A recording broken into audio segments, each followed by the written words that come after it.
pertanian. 3. Pembangunan lahan hijau. Nah, itu dia penyebab dari pencemaran air.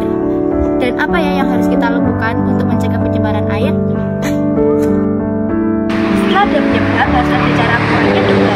Nah, cara mengurangi pencemaran air adalah 1. Menggunakan pengolahan dengan 2. Menggunakan bahan-bahan yang ramah lingkungan.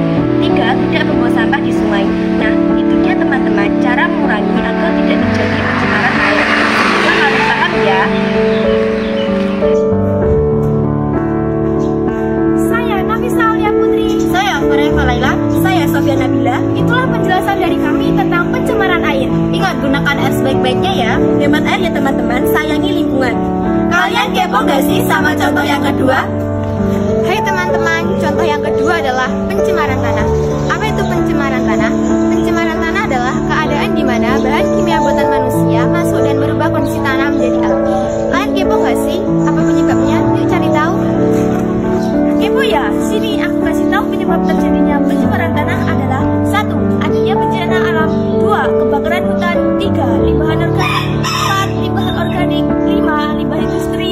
6. Limbah rumah tangga. 7. Limbah pertambangan. 8. Limbah pertanian. Nah, itu dia penyebabnya. Bagaimana cara menguranginya agar tidak terjadi pencemaran tanah? Kamu nanya? Gak kok, bercanda. Cara menguranginya agar tidak terjadi pencemaran tanah sebagai berikut. 1. Melakukan pengolahan limbah dengan benar.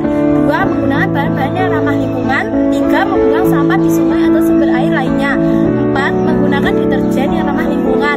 5. Rutin melakukan upaya pembersihan sumber air. 6. Menanam pohon di setiap lahan yang tersedia. Itu dia cara-cara mengurangi pencemaran tanah. Jangan lupa dilakukan ya teman-teman agar lingkungan tetap sehat. Saya Naisel Alastin. Saya Aprilia Febri. Saya Almira Ufidah. Itu dia penjelasan dari kami mengenai pencemaran tanah. Dan jangan lupa diterapkan ya teman-teman. Kalau bukan kita yang menjaganya, siapa lagi? Yuk lanjut ke contoh yang terakhir. Just let's go. Hai teman-teman, contoh yang ketiga atau yang terakhir adalah pencemaran udara. Apa itu pencemaran udara? Pencemaran udara adalah keadaan di mana komposisi udara menjadi tidak stabil, diakibatkan karena adanya asap-asap kendaraan bermotor, mobil, dan lain-lain. Asap-asap industri pabrik. Nah, itu dia pengertian dari pencemaran udara. Kok bisa ya? Apa penyebabnya? Penyebab dari pencemaran udara adalah 1. Pembakaran hutan. 2. Pembangkit listrik. 3. Gunung berapi meletus. 4. Kendaraan bermotor. 5. Pabrik. 6. Rumah tangga. 7. Sampah. 8. Pertanian. Nah, itu dia penyebab. Terus bagaimana cara mengurangi pencemaran udara? Cara menguranginya adalah 1. Melakukan penanam pohon atau reboisasi. 2. Berkendara menggunakan sepeda. 3. Membahan freon dengan bahan yang tidak merusak ozon. Nah, itu dia cara menguranginya agar tidak terkena pencemaran udara.